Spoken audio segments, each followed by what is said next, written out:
You're listening to the Fitness Matters podcast with Paula B, and this is episode number 65, Bad Day. Well, hello, my friends. How are you today? I am having a bad day. I mean, you might have guessed that from the title of the podcast, or maybe not. Maybe you thought we were just going to talk about a bad day, and we are. We absolutely are. But I will tell you, I'm still in the middle of it. I'm still in the middle of having a bad day. And it's kind of a fascinating thing to have a bad day when you are a person who talks about mental health and managing your mind and mindset stuff, where I think the general consensus is that when you manage your mind and when you get all this stuff figured out, that you're never going to have a bad day again, right? I mean, does it surprise you to learn that I have a bad day? Well, I will tell you something. Managing your mind does not actually cure you of having bad days, and it's why I really wanted to talk about this today. I thought that this might be interesting for you to hear what it's like in the middle of my mind while I am managing my bad day. Now, here's the thing. I could tell you all about all of the reasons why it's a bad day, but I also know that you know, because I know, and I've told you, that the reason we have a bad day is because we are having bad day thoughts. A bad feeling is just that. It's a feeling. It's a feeling like every other feeling that we have, and it comes from your thoughts.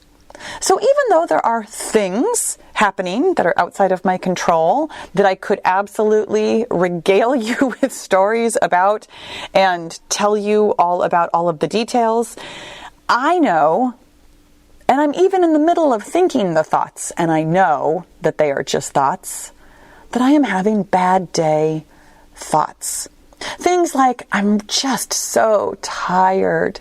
I feel exhausted. This is frustrating. Nothing is going my way today. I just can't get anything done. This and many others. I will share other thoughts with you too, but these are the kinds of thoughts that I am having today.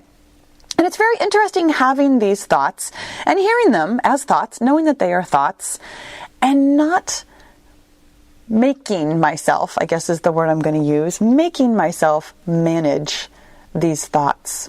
It's been really interesting today to listen to my thoughts and notice what they are creating for me. So here's what happened. Let me tell you one thing that happened today, just because I want to clarify for you the chain of events of the thing that happened, the thought I had about it, the feeling that thought created, all of the actions that came from that feeling, and then the results that I got in my life. So what happened was, I woke up this morning, as I do, and I got out to the garage to go hop on the treadmill.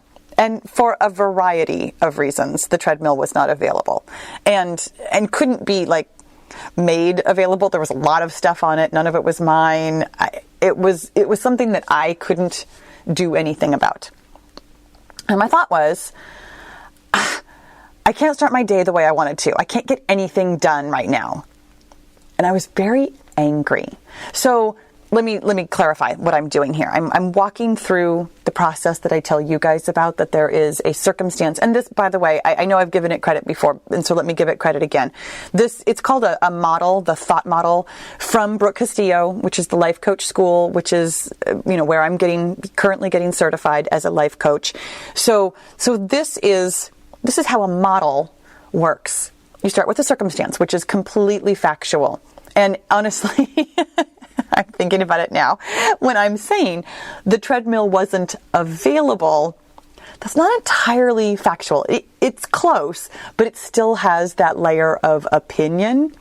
I'm going to think about how to say that in a way that does not contain my opinion. I'm not going to spend time on it right this second. I'm just going to tell you that even my circumstance, which is supposed to be completely factual, isn't maybe completely factual. Anyways, my thought is the next thing that comes. So there's circumstances, then there's thoughts, and my thought was, I can't get anything done.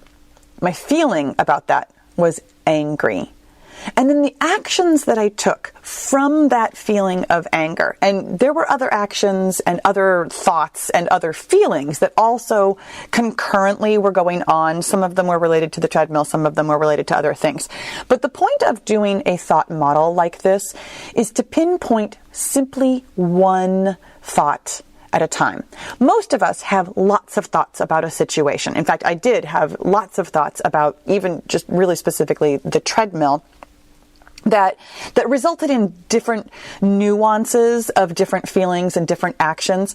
And so what I'm showing you is just one tiny slice of what happened. And that really is the point of doing a thought model, is to find one slice and understand just how impactful every single thought we have can be in your life. So this one thought, I can't get anything done, made me feel angry.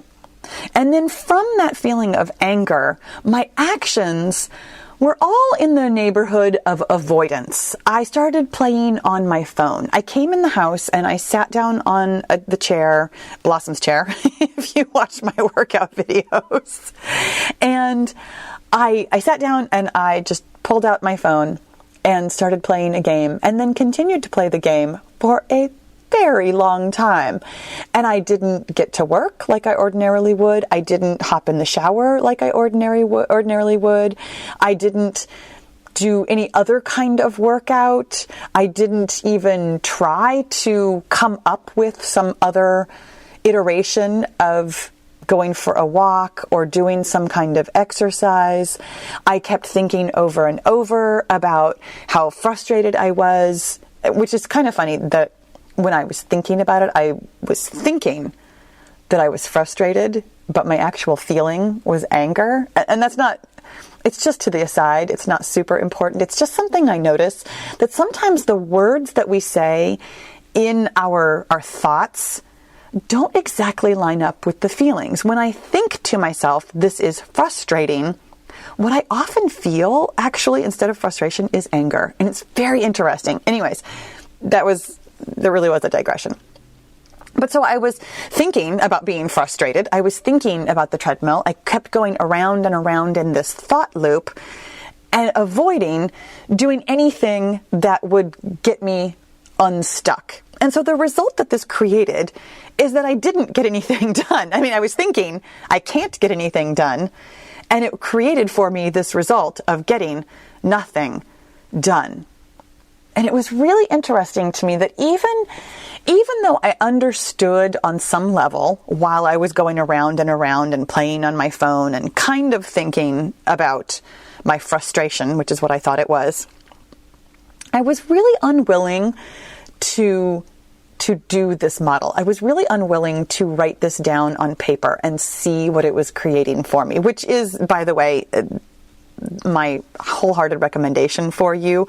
When you have a thought or a feeling or an action that you're not super excited about, get it down on paper so that you can see what it's creating for you.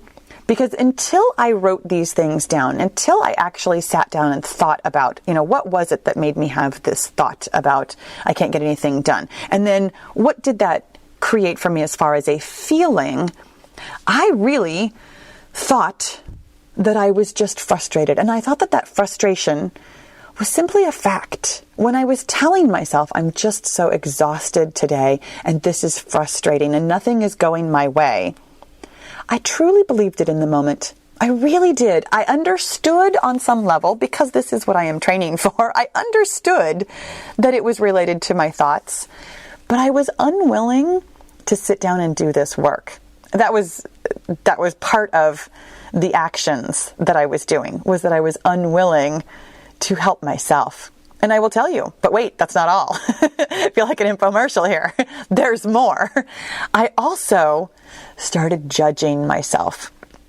Now, this does still fall under the actions that I was doing from this feeling of anger.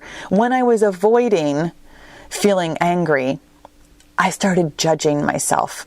And I started telling myself, I can't believe that you're wasting your time like this. You're not getting anything done. You're so lazy. Just get up and get something done. What is the problem with you? Which, by the way, is a terrible question to ask. We've talked about this at least tangentially before. I'm not sure exactly what episode I can point you to. In fact, I might even just make an entire episode, and this is going on the idea list, about terrible questions to ask yourself. Because when you ask yourself, what is wrong with me? Your brain, my brain, had quite a few answers that were not helpful at all. When your brain is looking for something to be wrong with you, it can absolutely find something wrong with you. And then I started thinking things like, you should be managing your mind, but you're not. You are such a fraud. You can't even help yourself. How do you think you can help other people? That thought right there, that was the one that I finally heard, that I was like, wait, what? Like, what am I telling myself? Because here's the thing that's really interesting. A lot of this chatter, it was kind of going on in the back of my mind. As I mentioned, I was playing on my phone. So I was playing on my phone. I was looking at YouTube. I was reading comments. I was on Facebook. I was actually even going through some of the motions of my day. I was getting some work done. I was doing worky kinds of things, but not in the level of production that I have really grown accustomed to. So I was doing things while the chatter was going on, and therefore I wasn't really tuned in to all of the chatter. I knew that I felt very frustrated. Again, I felt frustrated. I felt edgy, that little bit of that tingle of, I'm not quite right, but I'm also not quite wrong either. I was, like I said, I was going through the motions and getting some things done. But that thought, how do you think you can help other people if you can't even help yourself? That one I heard, honestly, because it was a relatively new thought. That one does not have the automaticity of it as things like, I can't believe you're wasting your time. You're still getting nothing done. Just get up. What's wrong with you? Those kinds of thoughts I've had so many times that I didn't really hear them. But when I heard that new thought, it actually kind of woke me up from my stupor. And I was like, wait a second. What is going on here? What am I doing? And how can I make this help somebody else? Hence, the idea of the podcast was born. Truly, I had a whole nother topic. Today was already going to be podcast recording day, and I had a whole nother topic ready to go. You'll hear it again soon, or you'll hear of it soon. But this thought, how can you help other people if you can't even help yourself, woke me up to what I was actually doing. I not only started off with a feeling of anger that I was avoiding feeling, but then I was heaping a whole layer of judgment on top of it. And when I heard that particular judgmental thought, I started tuning in and I started really listening to my thoughts. And I realized just how much of what I was thinking wasn't about the original thing that was making me, I thought, frustrated, that was actually making me angry. It was much more about the judgment. The thing that was giving me a bad day wasn't the treadmill. The treadmill, at most, probably gave me 5 minutes. At most, it would have given me 5 minutes if I would have dealt with it in the moment. But instead of dealing with it in the moment, I allowed myself to not feel the feeling and simply do all the actions that avoidance of the feeling brought to me. By not managing my mind and not paying attention to what I was thinking, I was simply acting from that emotion of what I now recognize as anger. I was avoiding feeling angry because, frankly, I don't like to feel angry. It's not my favorite. It's an emotion that I haven't spent a lot of time processing just yet. I don't have as much practice processing anger as I do other feelings. So when I didn't notice the anger because I thought it was frustration, I was acting from the anger, meaning that I was trying to avoid it. And then, because I was avoiding my anger, I was judging myself too. And as soon as I recognized this chain of events that at this point had been going on for hours, I mean, hours, my friend. It had been going on since I got up this morning, and it is 10 hours later. Waking up to the chain of events that was making the whole day bad, rather than having one bad incident in what could have otherwise been a perfectly lovely or at least ordinary day, really got me to thinking about why we have a bad day. We don't have a bad day because something bad happens. As I've just spent the last however long telling you, I had a bad day because I didn't process that original thing. And here we go. I've got some actual advice for you this time. I want you to recognize that a bad day is actually a perpetuation of a bad incident, which, I mean, if you've heard me talk about a circumstance, it's not really a bad circumstance. That's an opinion of something that happens. Something happens. We have a feeling about that thing. And then some of us, me, I'm raising my hand, try to avoid feeling that feeling. And then because we're avoiding feeling that feeling, we start judging ourselves for it. It's a fascinating chain of bad day events. And the thing that really happened here, I mean, part of what happened is that because I was still sitting in that rumination and avoidance, other things happened that I also thought were very frustrating because I wasn't paying attention. I wasn't paying attention to what I was doing, and therefore other frustrating events felt frustrating. I was actually angry about them too. Let's be honest. I was actually angry about 3 or 4 things that happened today, and I didn't want to feel angry about any of them. And then I was judging myself about avoiding feeling angry. So here's my practical solution. Finally, I know I came back around to it. I had practical advice and then I got talking about theory again. Here's my practical advice, my friends. Stop judging yourself. Stop judging yourself and feel your feelings. Now here's how this plays out in real life. This is going to sound hilarious to you because this sounded hilarious to me and then I actually did it. I stopped when I realized what was going on and I sat down and felt angry. I thought about the treadmill and I let myself actually feel angry about the treadmill. Rather than the frustrated, I allowed myself that really uncomfortable moment of being angry. And I'm actually going to go so far as to say that I forced myself to feel angry because I didn't want to. I mean, as I've told you throughout this podcast, I didn't want to feel angry. But when I forced myself / allowed myself to just sit in the anger for a moment, something happened that was beyond my control, that was not what I expected. Those actually, frankly, are the facts. The treadmill was beyond my control and not what I expected. And I was angry about that because I had a thought that I couldn't get it done. Not because of the treadmill. Again, not because of the treadmill, not because of the thing that happened. My thought created my anger. And here's the thing that I was thinking about this.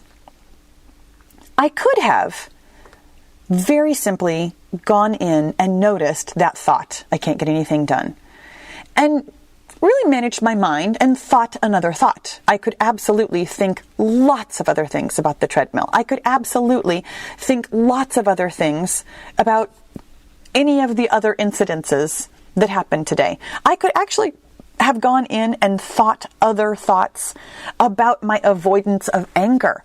I could think other things that weren't judgmental of myself. I could do all of those things. But what I chose to do was simply feel them. allowing myself / making myself feel the anger rather than talking myself out of the bad day, talking myself out of the anger, managing my mind out of the anger. I allowed myself to feel it. It was kind of mind-blowing, I'll be honest with you, because so far I do feel like I spend a lot of time thinking about ways to feel better. And that means that I do pretty frequently brainstorm happier thoughts, for lack of a better way of putting it. I do pretty frequently notice the thought and then try to dissipate the thought, try to work with the thought, ask myself questions about the thought, get to the bottom of it. I mean, I've certainly given you this advice before. When you get to the bottom of a thought, sometimes you can wriggle it up and get underneath it. I certainly could have questioned the logic of my thought, I can't get anything done. Clearly that's illogical. And yet, today, my tactic was very different. I allowed myself, again, / made myself, feel the anger that brought up for me. And you know what it resulted in? Feeling better. It's kind of amazing, my friends. Rather than trying to change my thought, trying to find some silver lining or manage my way through feeling better, allowing myself to be angry and allowing myself to notice that I was judging myself absolutely turned around my thoughts about the day and my feelings about the day because I managed my thoughts. But I managed them in such a different way. And that's why I have this advice for you today. Because sometimes I do think that lots of us feel that managing our thoughts means replacing them. But here's the thing. I don't mind that I think I can't get anything done. It's a thought. It's a thought like every other thought. And that thought created for me a feeling of anger that really taught me a lesson today. I don't enjoy feeling anger. And it was very easy for me to avoid feeling anger and then judge myself for that. But when I allowed myself to just feel it, it felt, I'm going to say it, good. It felt different than feelings that I've had before. It was a very almost novel experience to allow myself to feel angry. I suspect that there is a feeling that you don't like feeling. I don't know which one it is. For some of us, it's anger. For some of us, it's sadness. For some of us, weirdly, it's even something like excitement or hope or joy, something that we're not used to, or something that maybe we associate with a negative experience or something that happened a long time ago for lots of us. And I'm going to encourage you, rather than changing out the thoughts, rather than finding a new thought, allow yourself to think the thought that brings up an emotion that you don't want to feel, and allow yourself / make yourself feel that feeling anyway. We are given, for lack of a better word, and you can absolutely take that in whatever way fits with your personal philosophy. We are given emotions so that we can experience them. When we think that we would rather not feel them, we are actually denying ourselves part of the full breadth and depth of being human. There are emotions that can feel uncomfortable, that we would rather avoid, that we spend hours doing anything but feeling them, and then judging ourselves for avoiding them. But when you allow yourself / make yourself feel, you'll notice how alive you are. You'll notice how deep your feelings are. You'll notice how human you are. And that's really beautiful.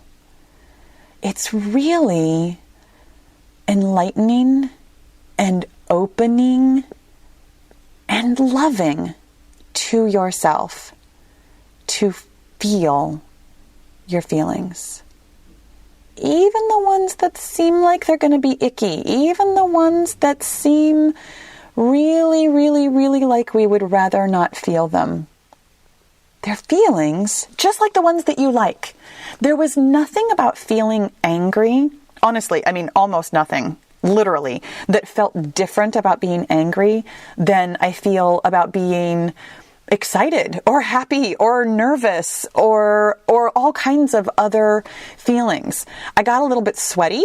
My heart started pounding. My thoughts started racing a little bit. And then after a while, it dissipated. Your feelings have physical sensations that we might have associations with maybe panicking or maybe a time when we were upset. That heart pounding feeling can have lots of different associations for us. But when you can notice that your heart is pounding, notice that your hands are clammy, notice that you are sweating, notice that your throat feels like it's constricting, notice that your body is reacting, it creates a mind-body connection that I find to be incredibly valuable. If you if you watch and hopefully even follow along with my workout videos, you know that I talk all the time about the mind-body connection and about how when we do certain exercises, how you want to notice where your foot is or where your balance is or pulling in your core, things like that. Your emotions are part of that too. Letting yourself / making yourself feel uncomfortable emotions is actually, metaphorically and actually a lot like finding your balance. You have to practice it, and it's really good for you. It's going to keep you on your feet mentally and emotionally for years to come. You guys, I think I'm going to leave it there for right now. I really do encourage you to feel your feelings and notice them in your body. Notice them as part of your body. Notice them as part of your experience, part of your life, part of who you are as a human being. I really hope that this one was helpful for you today, like always. And if you feel like sharing, I'd love to hear from you. Thank you for listening. I'll talk to you again soon. So are you totally loving this mindset work and you really want to do it every day in order to get your goal? Then my friend, you need to join the Get Your Goal group. It is my personal and private, very interactive coaching and accountability group where every day we talk about your mindset and we get your goal. You can learn all about it at paulabfitness.com/get-your-goal. I'll see you in the goal group.